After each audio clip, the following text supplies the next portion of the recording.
Alright, YouTube, I'm back! Woo! Yeah!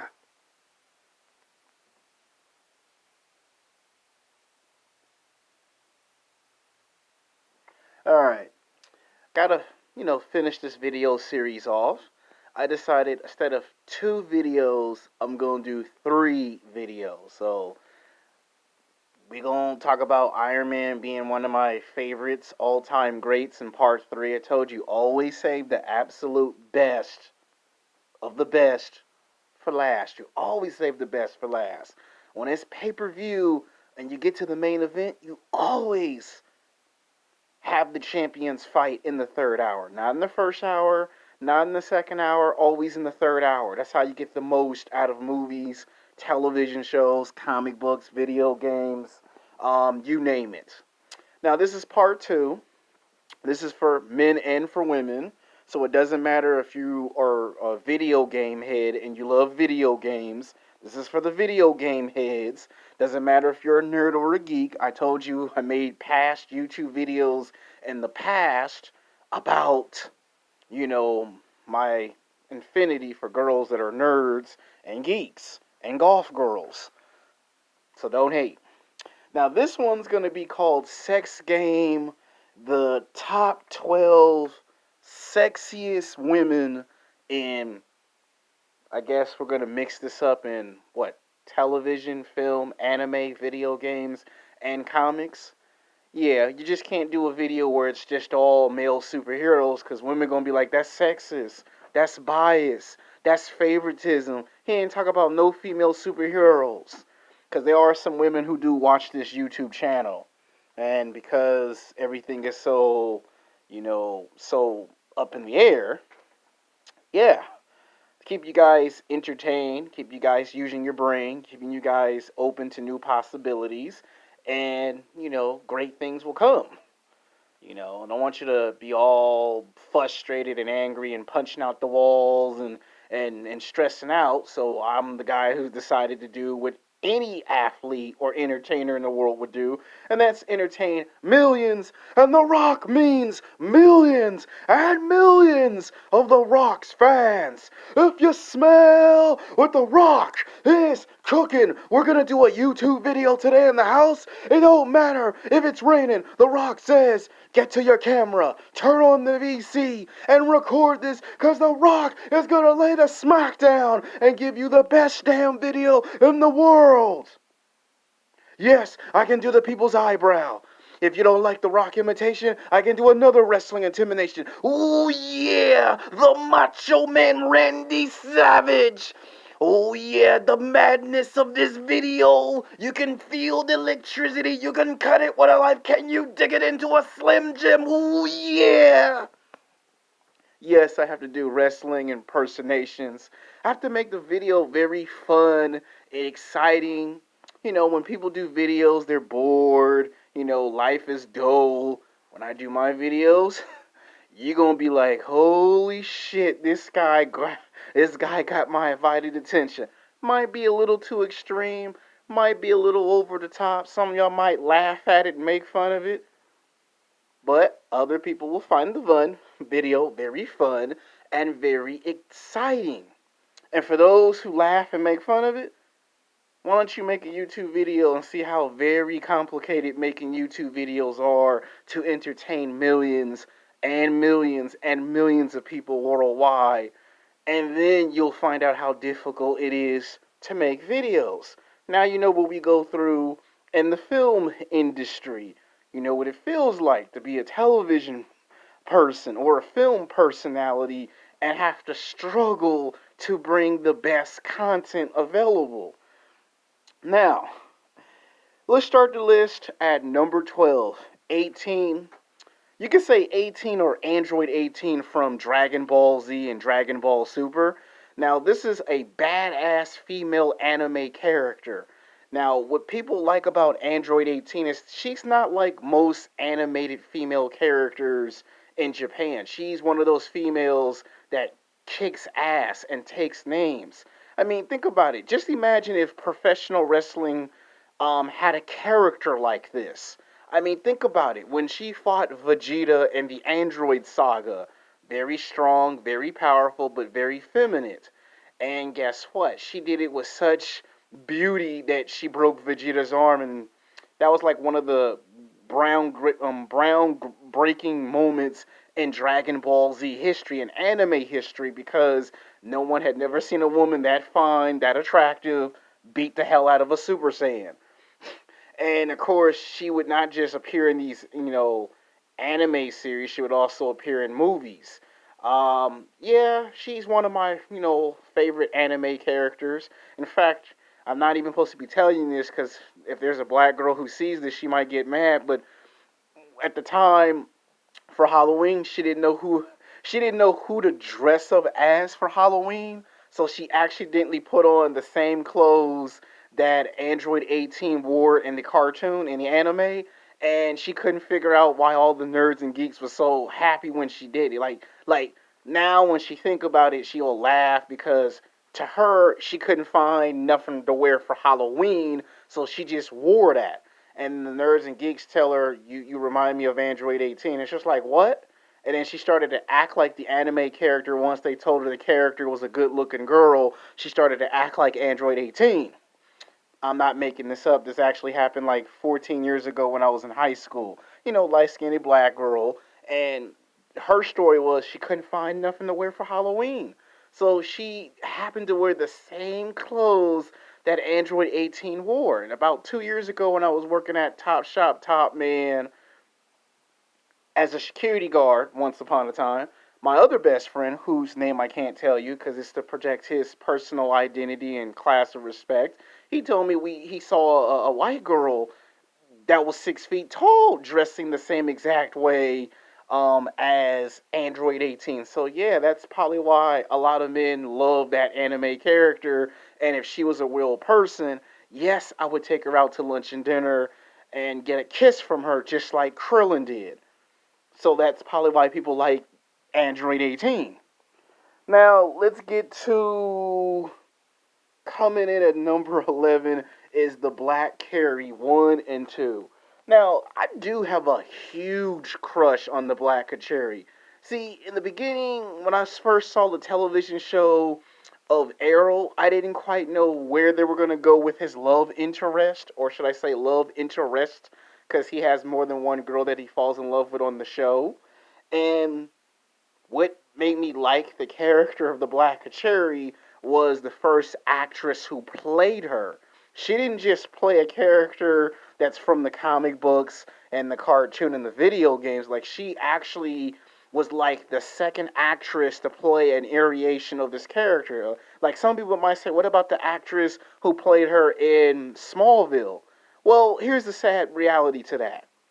Even though she's the first actress to ever play the Black Cherry, she only was in there for like a season or two, and she didn't really get the credit that she got for playing the character. They gave her, who played on the actress who played her on the Arrow, the credit. Now, what I like about this is that she pulled it off. Most girls, when they're short like her, can't pull it off. She pulled it off. Like, you didn't care if she was tall or short. All you saw was the comic book character come to life your very eyes. She got into athletic shape. She trained. Like, she literally ate and slept and breathed the character. And that's why I have so much respect for the actress who played the first version of the Black Cherry in Arrow. The reason why I put two of them at number 11 is because her sister's tall. I don't care what anybody says. I have an even bigger crush on the second Black Cherry. One, because her ass is tall. Yes, she got long blonde hair, and yes, I do find her very physically, sexually attractive. She's tall. And guess what? I was so jealous of Cisco Ramon on the television show The Flash and the actor who plays the character because he took one of my damn ideas. They just think about every nerd, every geeks, every video game and comic book man's dream fantasy come true. You get a girl dressed up like a superhero that kicks ass, and you get to take a picture with the girl. Like when she looks at him and says, "You better not go tell no one about this." Yeah, that's something I would actually do. And if you think about it, I actually did that with Candice Michelle when she was a professional wrestler. and of course a former Playboy model. And it felt just like that, but the reason why I say just imagine if Candice Michelle was acting and playing that type of character at that time. Yeah, just imagine that. So I like the Black Cherry 1 and 2, and of course that powerful ass scream. Yeah, these are two girls you do not want to come late to at lunch and dinner because you forget their first name or your birthday or their birthday. Yeah, you're probably gonna be in trouble with that powerful ass scream. Yeah. Coming in at number 10 is the Huntress. For a very long time in DC Comics, I always thought the Huntress was like the next powerful female character next to Catwoman. You know, everyone always talked about Catwoman, but it's like the Huntress is just as unpredictable as Catwoman.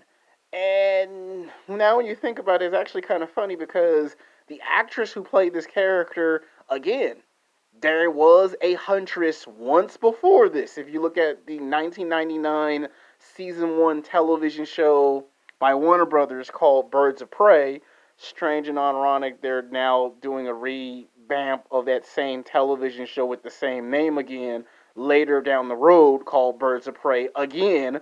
And strange and ironic, they have another version of the actress who plays the Huntress.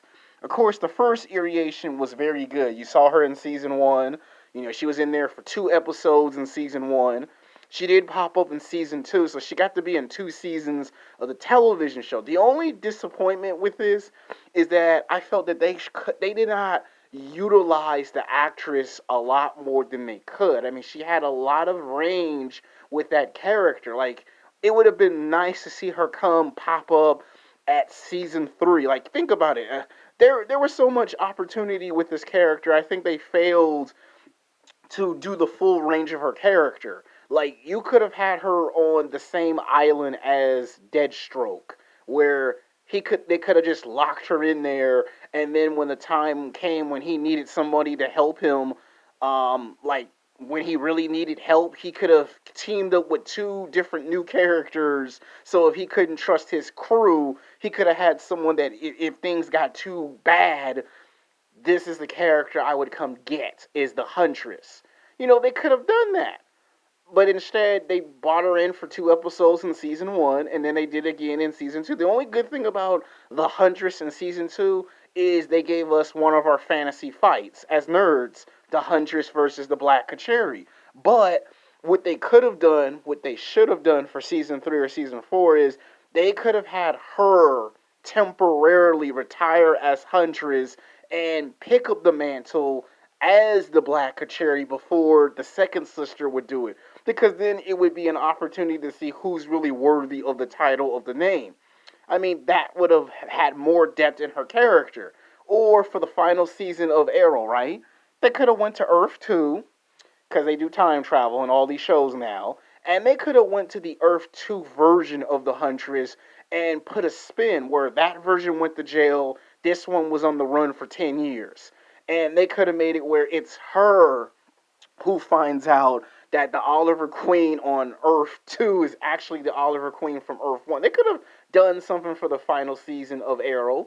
Again, it would have been nice to explore her character a little bit more. So that's what I like the actress who played her character. She really, like, if you made a Birds of Prey, this is who you would bring back.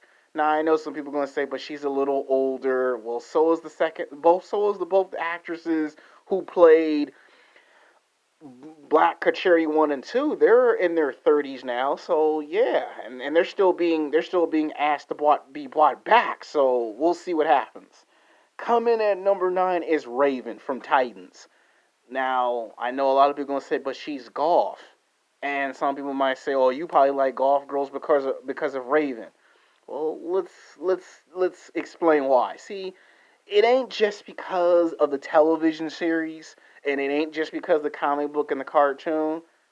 It's the fact that you can imagine what would happen if you angered or piss off any girl for that matter. And what I like about the character of Raven, that any race of woman could play Raven. Okay, a black woman could have played Raven. An Asian woman, a sexy Latina woman could have played Raven with all the supernatural powers. And you see, what I like about this character is that there's so much potential with her character. Like, she could cross over into the television show of The Flash, Birds of Prey, Legends of Tomorrow, Black Lightning. She could pop up on any one of those shows and become one of those secret characters that show up and save a superhero when you least expect it. It's like instead of seeing Killer Frost or any other character save the Flash, imagine there's a villain that uses incredible powers that Flash can't stop, and he needs the assistance of someone who specializes in that particular range of powers. So that's why I like Raven's character. Her character can actually do a number of things. Now, the fact that I like the fact that they have a Titans television show is excellent, but because Flash goes back in time, you can get a much older version that's in college. You can get it where she's like 25, and basically this can show that her powers have grown since then. Like, she's gotten much stronger, and the Flash is fighting some demonic creature when he travels back in time with the Speed Force. So the opportunity for her character is great. So that's why I like her character. Like, just imagine if you pissed her off at lunch. You probably wouldn't say anything stupid. But yeah, that's one of my favorite sexy female characters. And she can beat anybody on any day. All right, coming in at number 8 is Wanda from the Avenger movies. Now, some people might say she should be higher on the list. If this was, the 10 overpowered female characters, she probably would come in at number 2 and number 3. Now, I know some people are going to say that's a tragedy. How could you have her low on this list? The title of the video, people, is called Sex Game, the top 12 sexiest characters, or I won't put characters, but women superheroes in television, film, video games, and anime. So if I did a future video called the top 10 powered female superhero badasses, then yeah, Wanda could be on this list. We're talking about what makes the women sexy and powerful, but we're focusing on sexy first. Power, we'll do that in a future video. Maybe during the summer, we'll do what they call a Nerds Geek edition, where we're going to get into the scale of their powers. And that's something I want to say for television on Disney Plus. Wanda to me is like one of those women that is very, very rare. Just like, how men complain and say they can't find a beautiful, attractive woman. Well, Wanda is the girl that you see in high school and college but never talk to, and she is the girl that you do ask out to lunch and dinner, and she is the type of girl that will have your back no matter what happens, good or bad. She got your back.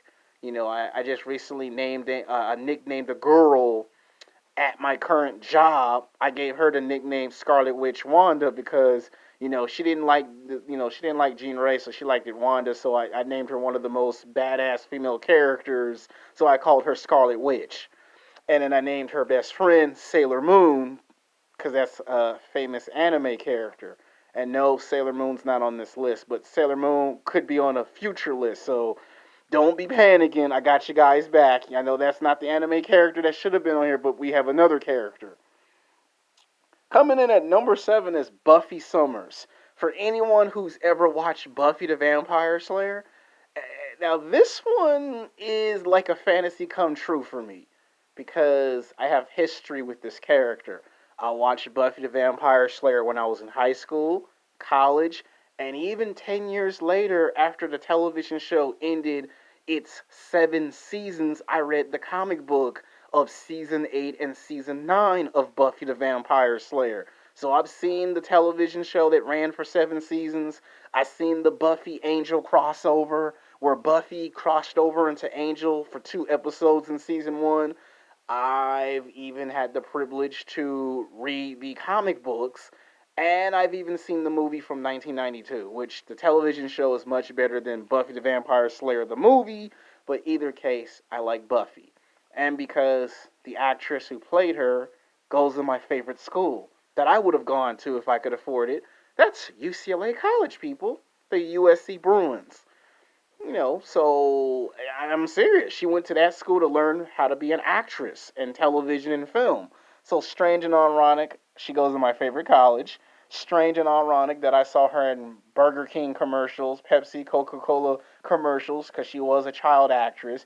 And strange and ironic that I go to a store called Top Shop Top Man, and one of the girls I met resembled Michelle Gellar, and I gave her a nickname. I called her Teenage Buffy number two. And she's like, "Why you call me Buffy number two?" And I go, "Because first person to play Buffy on TV was Michelle Gellar, respectively. So because she had the short blonde hair, and she basically had the athletic body, and she basically had pepper spray. So I gave her a nickname. I called her Buffy. And then no sooner I said that, other girls would go on Netflix and actually try to watch all seven seasons of Buffy the Vampire Slayer just because I gave somebody a nickname at our old job called Buffy Summers. I mean, there's another girl that I gave a nickname, but she didn't like being called Laker Girl, so I gave her a secret nickname. I called her Super Saiyan B, but we can't tell you her real name because there's a good chance she probably does watch my YouTube videos on her spare time when she's not at work or at school. And when she does watch these videos, she might watch them just for fun and entertainment. And if I accidentally say her real name, she might actually transform into a Super Saiyan and try to get me just for mentioning it in the video. But I had a crush on her and told her that she reminded me of an anime character. My other friend that I said that's like another Shawn Michaels, he knows what I'm talking about. He knows that I gave him the nickname Shawn Michaels number two because of the professional wrestler. I was a huge wrestling fan, okay? That's why I did The Rock and Macho Man Randy Savage wrestling impersonations. They're not perfect impersonations. They're just for fun and entertainment. Everybody's crowd up in the house. Everybody's angry, frustrated, looking at the walls. Everyone is stir crazy, and my job is, like The Rock said, I'm here to entertain millions and millions and millions of people. It's no different if your favorite celebrity came on camera and did the same job I done. Difference is he gets paid for it. I do it for fun. I'm just trying to tell you. So yeah, that's why I like Buffy Summers. Coming in at number six is Livewire. Now this is one of the most underrated Superman slash Supergirl villains. I mean, for years I always wondered what would happen if she popped up on these big time television shows. I always thought because she had the power to conduct electricity and weaponize it, I always thought that she should have been on the Flash or Black Lightning. I mean, okay, putting her on Supergirl was good because they didn't think this character should have been in the Superman movies, so they put her on Supergirl, and she ended up on season one in two episodes. And what I love about that is she got to fight the Flash.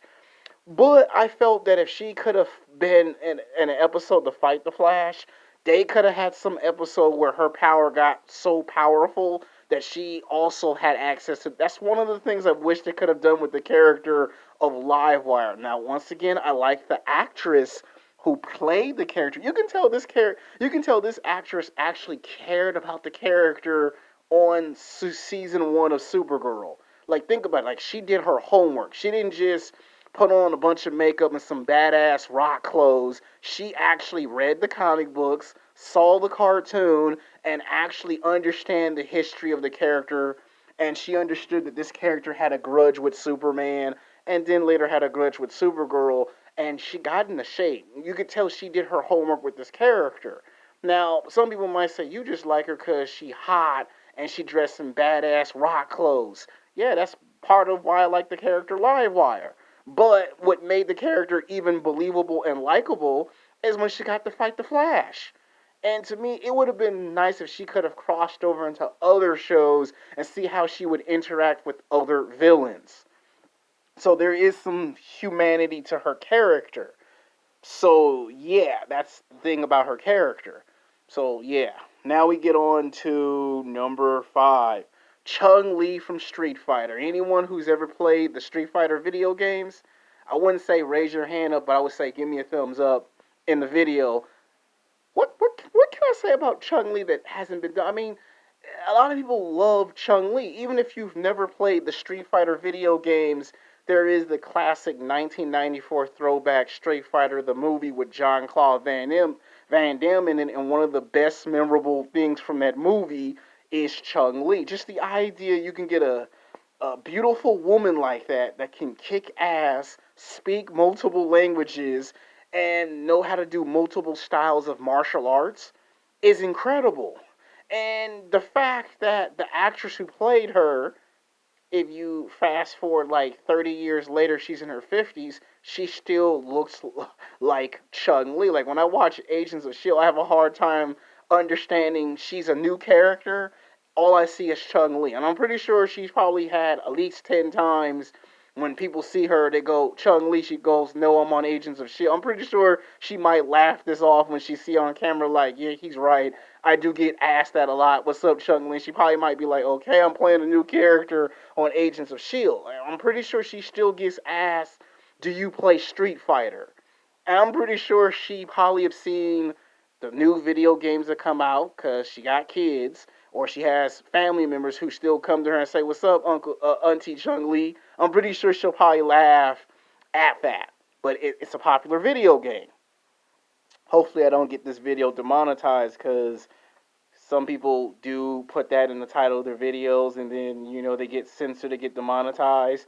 You know, so and then if you look at the anime cartoons, she's like, what if Captain America became a genetic engineered female super soldier? So she got to fight some of the big main super villains. So Chung Li's kind of like Wonder Woman without the superpowers. That's the best way to look at Chung Li. Coming in at number 4 is Alita from Battle Angel. This is an anime character. This is like an all-time favorite. For years and years, I always wondered what would happen if Battle Angel got made into a live action. I supported the movie get made.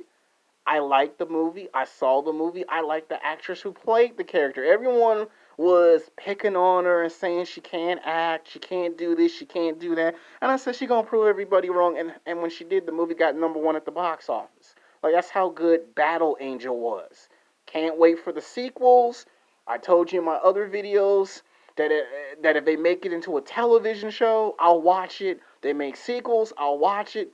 Don't have a problem with the actress playing the character. She looks literally like the character that she played. When you get onto the big screen, she brought the character to life. There are not too many actresses that can play a character like that once or twice and bring the character to life. To me, she has the potential as an actress to pop up in anything. Like to me, I could see her pop up on a television show of Birds of Prey because Alita was like, again, that's like, what if Wonder Woman had similar abilities? So she's like Wonder Woman, but cybernetic. So it draws some comparisons to the Wonder Woman movie, the very first one. Coming in at number 3 is Black Widow. Mainly because of Scarlett Johansson. I think it's no secret I do have a big Hollywood crush on Scarlett Johansson way before she got into the Marvel MCU, okay? Some people are going to say, oh, you just like her, she's dressed in all black. Oh, you just like her because it's a white girl. Oh, you just like her because she played the... No, I like the Scarlett Johansson when she first broke into acting. Every time she did a movie, A Twist of Fate, I would say every single time it was a Scarlett Johansson movie, it would come on TV or cable, and somehow, some way, I would watch her movies. I mean, seriously, every time she did a movie, I would watch it. Not Hollywoodland, but Black Dahlia, which I'm not gonna ruin the movie for you, and that's something that I think you would watch on your own personal time, based on a true story. Lost in Translation. So there are other movies besides people saying, "Oh, I just like Scarlett Johansson because of the movie Black Widow." I'm talking about other movies before she was cast.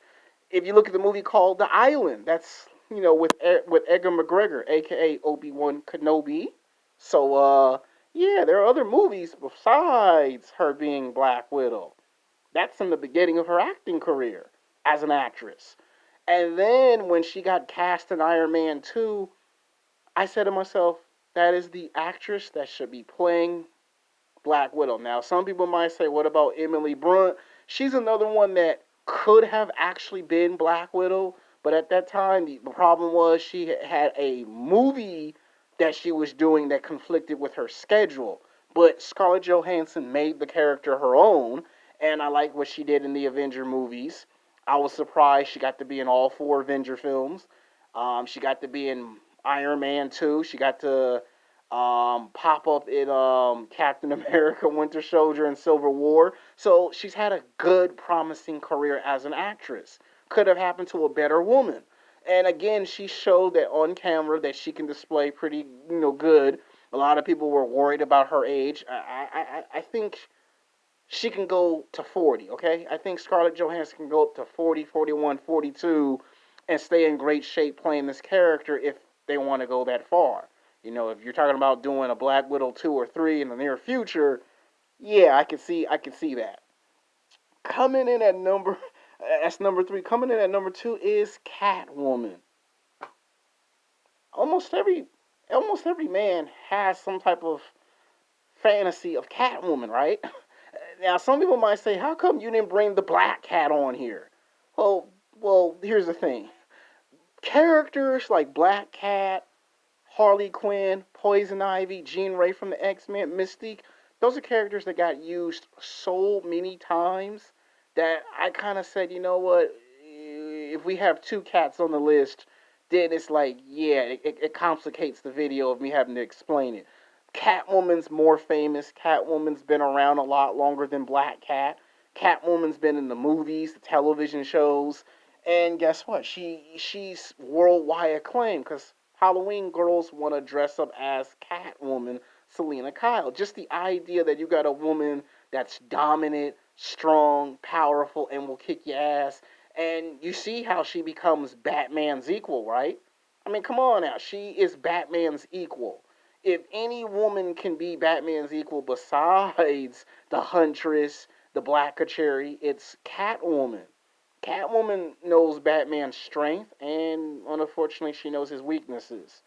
And guess what? I know some girls when I went to high school and college that had they been doing the Batman movies then, some of them actually probably would have been asked to play Selena Kyle Catwoman.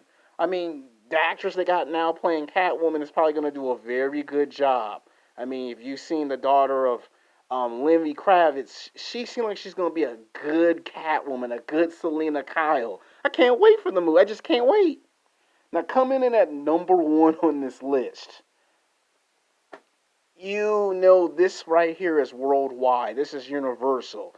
And women, y'all can contest to this that when you was a little girl, there's only a few things in the world that girls want to be when they grow up. A lot of girls want to be beauty queens, princesses, divas. But every day on Halloween, most girls want to be Diana Prince, aka Wonder Woman. This is my mother's favorite all-time classical DC superhero of all times. To me, my mom will watch the movie Wonder Woman